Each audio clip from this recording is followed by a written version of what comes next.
Let's subtract these two fractions. The first denominator is 120.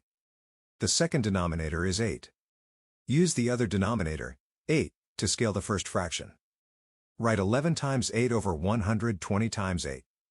That gives the equal fraction 88 over 960. Now scale the second fraction by 120. Write 1 times 120 over 8 times 120. That gives 120 over 960. Both denominators now match. Keep the denominator and subtract the top numbers. Subtracting the numerators gives negative 32 over 960. The numerator and denominator share a factor of 32. Divide both by 32. Dividing top and bottom by the same number keeps the fraction's value unchanged. That gives negative 1 over 30 in lowest terms. Final answer, negative 1 over 30.